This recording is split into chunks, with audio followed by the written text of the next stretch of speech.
He worked as chief of projects for the Kalinganagar coke plant and developed a first-time Chinese technology supplier in the Indian market. He was also executive director at Tata Metallics, and he was MD, managing director and CEO of Tata Sponge and Limited in Joda between 2013 and 16. He was responsible for the profits production, business development, long-term growth and strategy. He had generated large surplus and a position to be able to acquire Usha Martin. This Tata Sponge acquired Usha Martin. It's a major steel plant also in the eastern region. It's in Jamshedpur. So he's currently based in Pune and works as an independent advisor or a consultant to African Commodities Group, to ACRE India and SBI, and worked with quite a few other organizations like Trafigura, Usha Martin Jamshedpur, Jindal Stainless Jajpur, JSW Dolvi, and Hitachi Consultants. So welcome, Mr. Deshpande, and we are very happy to have you, and I'm sure we'll be highly enriched by the time this talk ends. So over to you, Mr. Deshpande. And I would request you to moderate if I sort of stray into areas where I would like to talk more and you are not interested in listening. Kindly check. So I would interest that responsibility to you. Yeah. I have in my mind, I was wondering actually what subject shall I pick up and what should I speak to diverse group of people like you. And more so, if you have not say worked in the steel industry any time in the past, then I have to also bring out a little bit of some peculiarities, specialities of the steel industry and the relevance of water in the steel industry and why it is important, how it is important, and how it is managed and what is being done, what is approximately its cost and things of that sort. So I will deal these issues one by one. I have made a presentation. It's very simple so that you are able to actually capture the essence, really speaking. But as we sort of explain the slides, maybe I will go slightly deeper into the steel making and the contents of the presentation and hope to bring out some insights to the picture to you. So this is my, let's say, plan of discussion. So I titled my presentation as water and its usage in steel plants. Abhimanyu, I didn't wish you, so I welcome you also, and I look forward to your comments as well at the end of the presentation, and tell me frankly whether it has been useful to you and what more can be actually useful to you. So I go to next slide. So I have in a very small half a slide shown you a steel plant process. It consists of essentially using iron ore. Iron ore is a mined product you know is a ore, and a coal. It also uses limestone, dolomite, and other things, but they are slightly let's say small quantities and maybe relevant only when we get into details of individual processes. So I keep them away for the moment. So iron ore and coal, they are two very important inputs into steel making. Iron ore, the first stage of a steel plant is a blast furnace where iron is made. You actually, iron ore is a iron oxide, Fe2O3, Fe3O4 is a kind of a chemistry of iron ore, and iron is Fe. Sometimes this Fe dissolves some carbon in it, so it is Fe plus C, little bit of carbon in it. That's the composition of the output of the blast furnace. The job of the blast furnace is therefore to convert Fe2O3 or Fe3O4 into pure Fe. That's the job of the blast furnace. It's a reduction process. Normally reductions take place at a very high temperatures, and therefore the blast furnace typically operates at temperatures over 1250, 1300 degrees centigrade, where the actually reduction takes place in that area. The input material is charged in the cold state to the blast furnaces, and output is coming at a hot stage. Temperatures hovering around 1350, 1400 degrees centigrade for the hot metal output from the blast furnace. So this is roughly you can visualize blast furnace is a tall, you can say cylindrical structure, not exactly cylindrical, maybe cylinder in the beginning and then cone in the end, cone on the top, something like this is a structure. Typically about 50 to 60 foot tall, consists of metallic shell, internal refractories to withstand high temperatures, to protect the steel from the high temperatures, and the internal process is performed by its right shape, by the external inputs that we add into it, and a beautiful control system. That's the way the blast furnace normally works. For our relevance today is that this blast furnace receives this iron ore and coal not directly. Iron ore has to be transformed into what is known as sinter. So this conversion of iron ore to sinter is to raise the productivity of the blast furnace. In the olden days, let's say 50, 60 years ago, iron ore also used to be directly added into blast furnaces. So it's possible, but productivity can go up multiple times, convert iron ore into sinter and cast sinter into blast. A blast furnace you have to imagine is a volumetric reactor. Typical volumes these days in the Tata Steel kind of a blast furnace or even JSW blast furnace is about 4,000 cubic meters size. And a 4,000 cubic meter blast furnace typically produces about 10 to 11,000 tons of iron per day. That's the kind of, you can say, visualize the shape and the size of the equipment. The reductant for the process, you require a reductant to reduce iron ore into iron. Reductant is a coal, but coal often is not directly used in the blast furnaces because of some volatile matter in the coal, ash in the coal, etc. So coal is converted into coke. This process is essentially distilling coal and getting rid of its volatile matter. So the blast furnace does not see the volatile matter in the coal. Blast furnace sees only carbon that is present in the coal. So that's the carbon reduces the iron ore and we get a pure iron. And you get a blast furnace gas as output from the blast furnaces like this. I'm not getting into sinter making and coke making processes at this stage. If at some later stage one of you want some details or some details are relevant, I will get back to that particular aspect. So the blast furnaces then deliver the hot metal into what is known as the steel melting shops, calling them BOF, basic oxygen furnace, or EAF, electric arc furnace, and its casters. I'll explain to you briefly what this process does. The steel making processes, either by BOF route or by EAF route, they essentially oxidize the iron ore. Now you will wonder, we have reduced iron ore into iron. Now we are oxidizing it back into steel making. So why this oxidation process following the reduction process? So the oxidation is limited. A typical residence time for this iron inside in the steel making process is about 40 minutes. So in 40 minutes, what gets oxidized primarily is the carbon present in the iron, and the carbon releases heat also for steel making, and carbon gets removed, and the iron which was having about 4% carbon in steel becomes something like less than 1% carbon. So that's the essential conversion of iron into steel, and the temperature therefore goes up higher than 1400 in the blast furnaces, goes up to 1500 degrees centigrade. I just want to give a magnitude of temperature. Some steel making can go exceed 1500 also. Sometimes it's necessary to exceed 1500 also. So let's not get into steel making technicalities, but to get a good overview, this is important. The temperatures are very high, and the casters are the equipments where this molten steel, which is having less than 1% carbon, is poured, and as it moves out of the casters, it actually becomes solid. So you have to visualize that liquid metal at 1500 degrees centigrade is being poured in, let's say, in a half C kind of a curve. Caster is a C kind of a curve, half kind of a curve. It's poured into that curve, and the entire perimeter of C is copper clad, and there are copper coolers, and you continuously go on cooling this steel from 1500 degrees Celsius down to 100-200 degrees Celsius as it comes out of the cast, and then the product becomes solid, and it takes a shape that the caster wants to give it to. Sometimes it is slabs, sometimes it is billets. So depending on what casting you are doing, it takes a shape. Then this shaped material goes to hot rolling. So the slabs go to hot rolling furnaces, hot strip mill kind of a furnaces. They become sheets and plates, which are subsequently cold rolled, and billets are rolled further into wire rods or TMT bars and long products kind of. So this is essentially the process. To also get you the magnitude of the size of the process, a typical steel plant, Tata Steel plant is currently a 10 million ton steel plant. It employs about 40,000 people.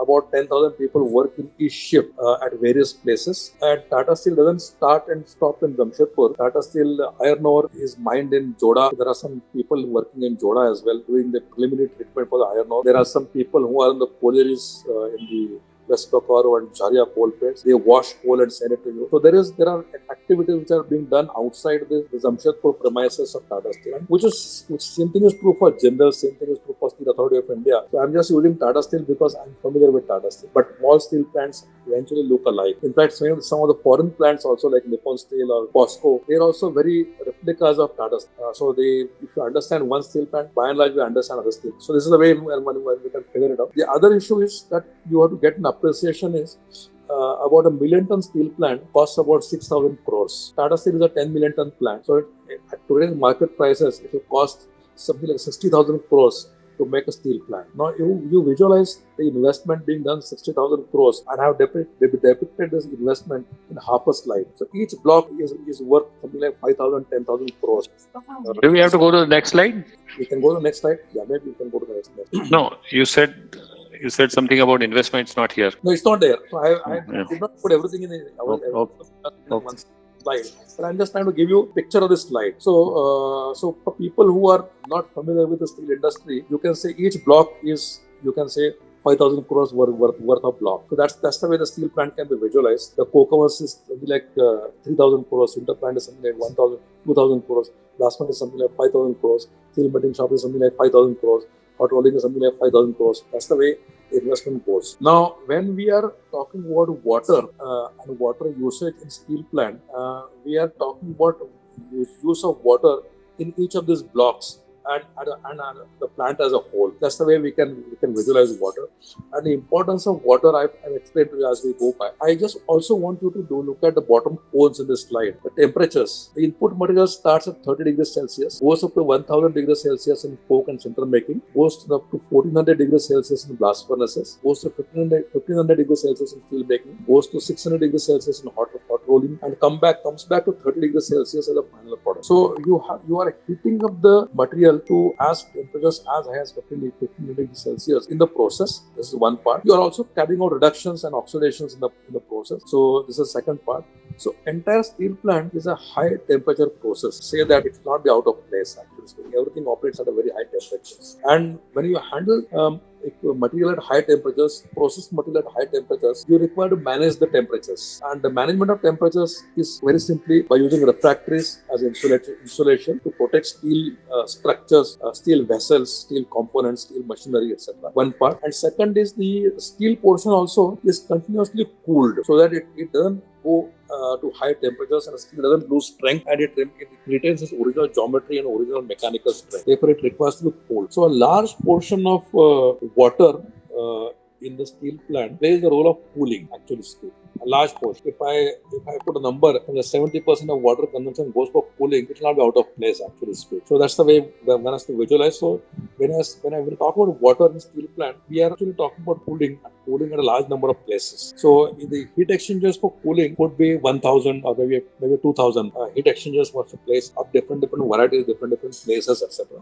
But I don't want to take you into complexities of a steel making process and application of water at each and every individual component, because that will confuse and that will lose the essence of this presentation, actually speaking. So just be aware of that. That's about all. And in the course of discussions subsequently, if you have any doubt, if you want to go back to steel making process, we'll come back. Can you go to the next slide now? So now I'm coming back to why does a steel plant need water? So I just now explained to you cooling requirement. The coke needs to be quenched. So typically 1 ton of steel requires about 400 kg of coke. 400 kg of coke has to be taken to 1000 degrees centigrade temperature in the process and then quenched down to 30 degrees centigrade or 50 degrees centigrade temperature. So this essential operations of quenching is done by water. Water evaporates, water is lost to the atmosphere in the process.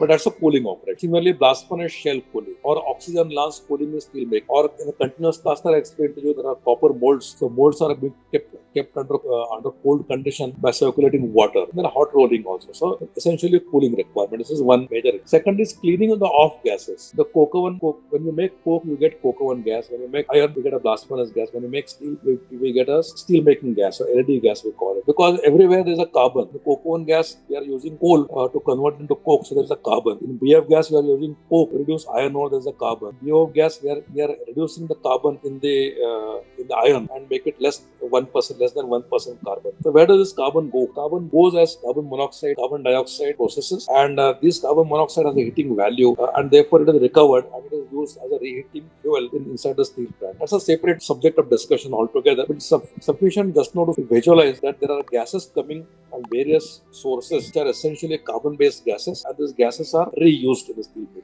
process. But as the gases emerge from the coke ovens or blast furnace gas or the steel melting shops, they carry a lot of dust, iron ore dust, coal dust, ash in the coal, various components. Therefore, these gases, unless the dust is cleaned off, they are not useful for subsequent usages. So therefore, the off gases need to be cleaned. And water is the cheapest and the best medium to clean these gases. Therefore, water is used in this. Of course, water becomes dirty in the process, and the dirty water needs to be treated and cleaned and reused. That's the separate part of the water side. In the mills area, in the hot and cold rolling area, there is a descaling. Now you know that when iron or steel is kept at high temperature in the atmosphere, surface tends to get oxidized and then it becomes scaly.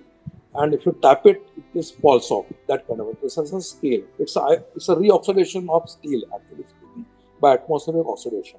So it happens while we would not want it to happen, but certain amount of scaling is unavoidable in the process because iron and steel is exposed to atmosphere and before it gets rolled and finally finished as a product. So this scale has to be removed because it is scale of no use to anybody else. It is, in fact, it's a nuisance when we are putting steel to use. Therefore, descaling needs to be done. Best way of descaling this is have water jets bombarding against the hot steel surfaces, and the steel scale falls off, and the fall of steel is conveyed by the water. So that's the third duty of water. Fourth, relatively small in proportion, is heat treatment.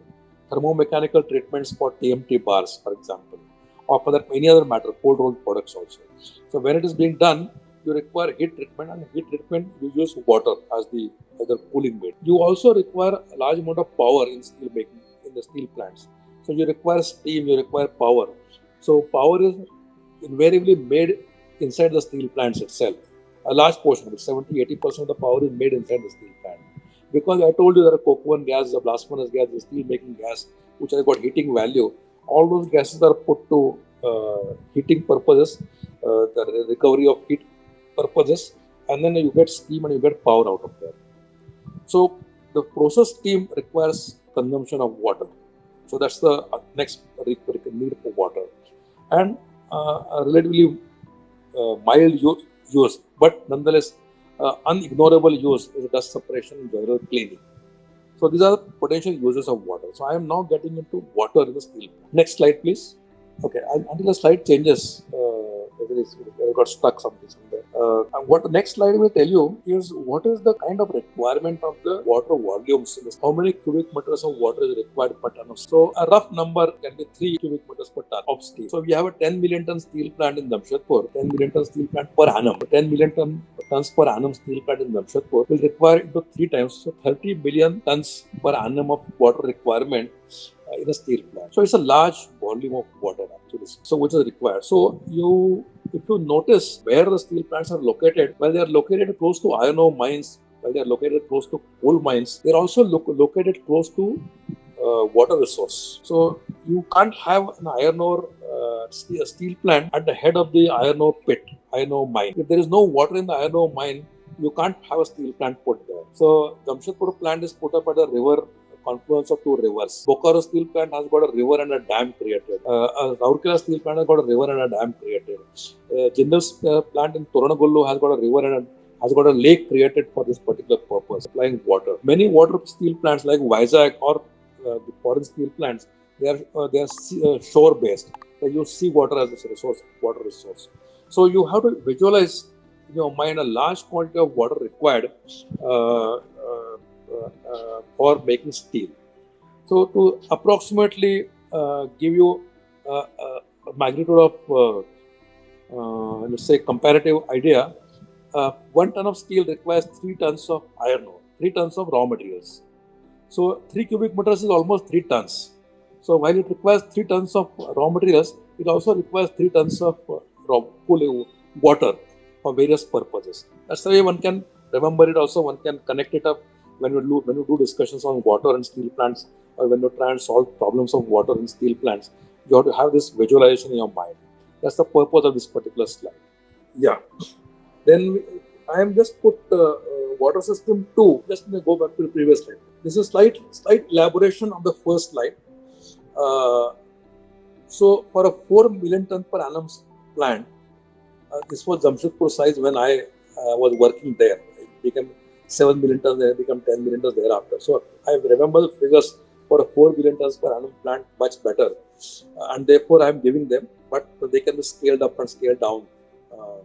So the cooling requirements, purely cooling water requirements, are of the size of 12,000 cubic meters per hour. Now, it just sort of this is not just one. At one place there is a evaporative cooling system. Evaporative cooling systems are distributed maybe at 100 places. At some 20 cooling systems at coke ovens, and 10 at sinter plant, and 20 at blast furnaces, and another 20 at steel making shop, another 5 or 10 rolling mills, and another 5 or 10 in the power plants. They are distributed at many places. But all put together, the amount of water volume will come to this level. And therefore, when we are talking about water treatment, water usage in a steel plant, I have given you a bulk picture, but you have to visualize that this bulk picture has to be broken up into something like 100 components. 100 components are self-standing.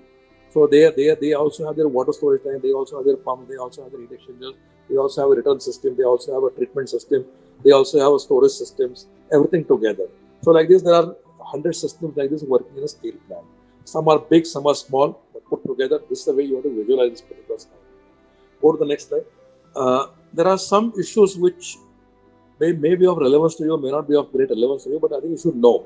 The water quality, broad requirements. So there is an intake from river or sea.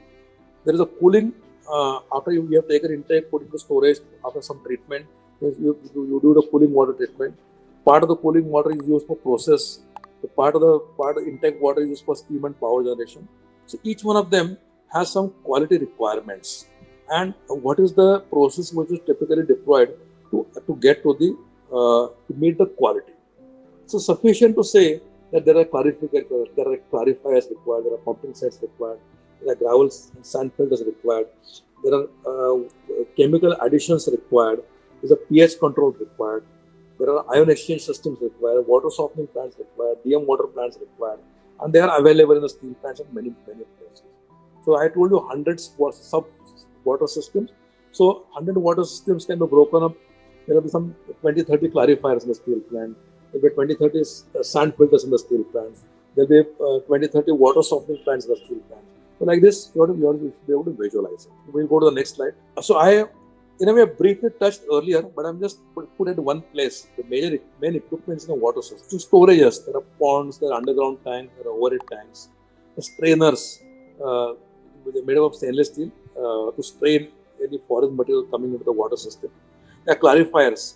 There are small bodies which come along with a river water system or a sea water system. They need to be clarified first. They settle. They are settling tanks in a way. They are either overground or they are made up of concrete or they are made up of steel. There's a lot of piping. Piping can be steel piping or ductile piping or a stainless steel piping or a PVC piping or a Youm piping or open drains, open channels, open drains. Pumps can be centrifugal pumps or positive displacement pumps. Pressure filters are generally made up of steel. They use sand or gravel to filter it away, to filter the filterable material. And there are plants for water softening, sorting. We read it as water softening. Demineralization plants, DM water plants, ion exchange plants.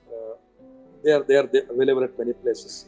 Mainly where you require process steam, you require demineralization, ion exchange. Then there are drainage. The wastewater has to finally flow into the river.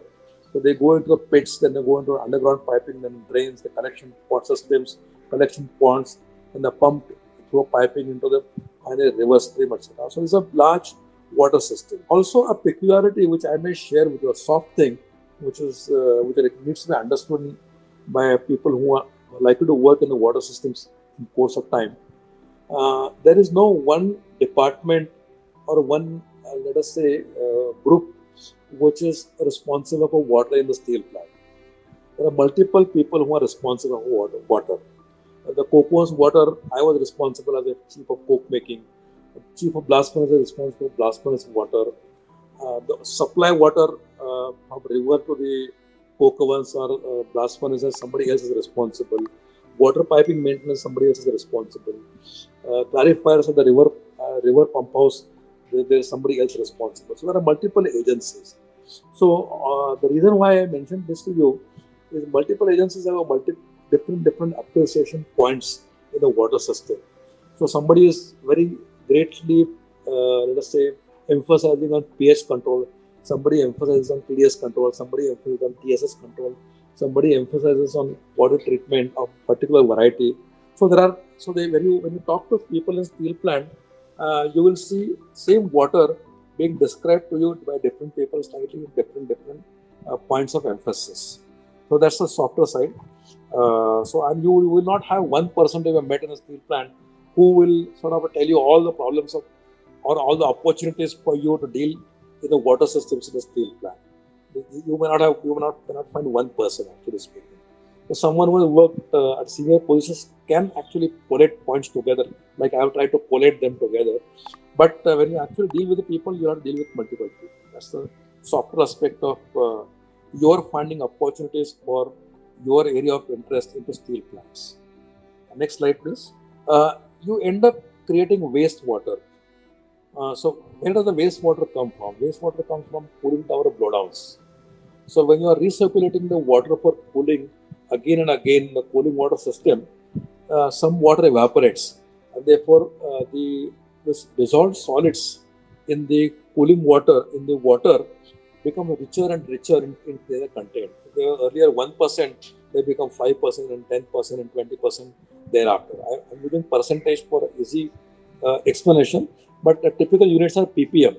If there are 50 ppm earlier, they become 500 ppm later on, or 5000 ppm thereafter, right, after continuous recirculation. Now, you require water of a particular concentration for cooling water. So, when the concentrations of either solids or dissolved solids or suspended solids or agents like chromium or agents like chlorides, sulfides, when they start going up, they have a bad effect on the heat exchangers.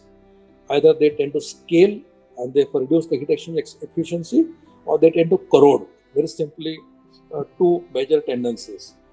So you don't want scaling to happen, you don't want corrosion to happen, so you require water to be managed. And management of water means managing the concentrations of various components in the cooling waters on a continuous basis. And one of the tools in the hand of operators to manage this concentration is blowdowns. So you discard certain amount of water from the cooling tower system. So this is the way the cooling tower is maintained. Cooling tower also, many of you would know, has a sump at the bottom. When you cool down water by atmospheric cooling, the water that comes down at the bottom is collected in a cooling tower basin or cooling tower sump. Now, cooling tower sump is a place where certain amount of aggregation of concentrations tends to take place. Whether it is solids, whether it is dust, whether it is biomass, it tends to happen at the bottom of the cooling tower. And from the bottom of the cooling tower, you draw some pipings and you open valve and blow down periodically, thereby maintain the concentration of the cooling towers. This is the way the system generally runs. I am not explaining you about the heat exchangers, shell and tube types, plate types, etc., which happen in the steel plant process. That's a separate field on its own. Sufficient to say that, understand that there are multiple types of heat exchangers which are receiving and using 12,000 cubic meters of water for cooling water alone. That's the kind of a system that you have to understand. Then there are pressure filter backwashers. When you filter water, so the filtrate, that means certain amount of solid mass which gets filtered by the water, stays on the filters. And periodically, this whatever material that you have accumulated on the filter needs to be dusted off, needs to be cleaned off. So that is done by backwashing process. So this backwashing is a dirty water; it needs to be discarded. So that's a waste water. There are surface drain storm water. There are leakages systems. There are fire hydrant systems which are putting water into the drains. So all that water also has to be discarded eventually. It is of no direct use inside the steel plant. It can come back after treatment, but it needs to be discarded first. Process bleeds. When you clean coke oven gas or blast furnace gas using water, the water also gets contaminated. This contaminated water has to be treated first, and after treatment, the treated water has to be bled into the reverse stream or into the receiving stream. That's the stream that I was talking about. 27 cubic meters of per ton of water being returned, and 30 cubic meters per ton is being drawn. The 27 consists of all the waste water, So, one point of emphasis is, in a steel plant, you need to treat water. You need to treat cooling water as you come 30 cubic meters per ton. It needs to be treated. And similarly, you need to treat the waste water. The 27 cubic meters per ton needs to be treated also. Because if you don't treat it, it is unacceptable to the river stream. It is unacceptable to the reservoir. It is unacceptable to recirculation. So that's the reason why it needs to be treated. And the incoming water needs to be treated because it has certain amount of unacceptable levels of sulfides, phosphates, calcium, magnesium, corrosive chemicals, etc. It needs to be treated. So there's a treatment cost. That pumping and treatment cost in a steel plant can come to as high as 50 to 100 rupees per ton. Now it's a large number actually speaking in terms of steel plant cost parlance. There are much more expensive materials which are costing uh, less than 2 rupees, 10 rupees per ton of steel, but they are intrinsically they are very expensive materials. But whereas water intrinsically looks very cheap, drawn from the river only, but the cost of handling water in the plant is going to be very high. $1.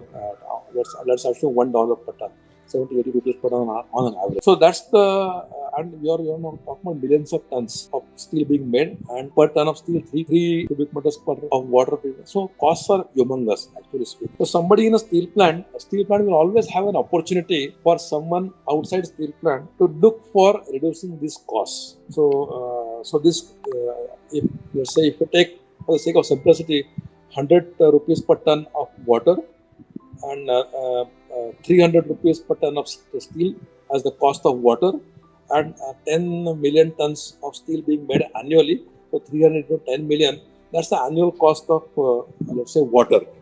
Now, this annual cost of water throws up many opportunities for cooling water treatment chemical suppliers, for filter suppliers, for filter media suppliers, for people who are ingenious in terms of managing shutdowns, managing availability of water systems in the steel plants, etc. So there are many opportunities. I believe that when you do robotics and you get specialized and study robotics, I would think that you have to visualize this opportunity. One of the reasons why I explained to you the steel plant and its water systems, etc., is to impress upon you the potential areas of application and how diverse they are, how critical they are, and what is the potential savings that they can deliver to the customer. That's the reason why I actually did. Go to the next point. Next slide. A little bit more to know for you before we go and close the discussion and invite questions from you. There is a prescription from the Pollution Control Board of India that you can't dilute wastewater. Supposing you are creating a waste stream which has got a double the concentration as compared to what is permitted. Now, very simplest way of dealing with it is diluted by 50%. So the concentration will reduce by 50%. It will meet the requirements, and you don't have to spend money to treat it. But it requires as much water to dilute it. I don't think there's anything else I want to share with you upfront. But this input, if you think that this input is applicable in your scheme of thinking, in your area of study or your area of interest, and then it evokes further questions in your mind that you would like to understand it even slightly differently or better, etc., please feel free to ask questions to me. I have a question, sir. Whether these mandatory compliances of ESG are bringing in some pressure on the steel plants to manage water quantities and the qualities, Obviously, discharge and intake, sir? big pressures actually speak. They are experienced by the senior management people primarily, and especially when you want to expand, like Tata Steel is expanding, Jindal Steel is expanding, the Authority of India is expanding. India is expanding actually in general. So all steel plants are in expanding mode currently. So when you require clearances for the subsequent expansion, 3 million tons, 4 million tons addition to capacity, you start feeling the heat of this particular requirement. Because the boards immediately come to, you are currently not managing it well, so you please invest money to sort of treat it well, and therefore the investments in Tata Steel for water treatment during the 10 million ton expansion stage were 2,000 crores. In 2,000 crores, you can build many small plants actually elsewhere outside the steel industry. But this was the kind of investment that was required to put clarifiers, to put ion exchange elements, to put membranes, to put use current technology in this particular area. And I sort of mentioned to you that while explaining to you, the cost of water is going up to something like 50, 60 cubic rupees per ton. Maybe in some cases it is $1 per ton also. So this is quite a bit of cost actually. Therefore, there is a cost pressure also when you are actually dealing with it. Both ways, capex wise, opex wise, and meeting the requirements of the government in accepting the wastewater, all pressures are there. So one has to keep thinking.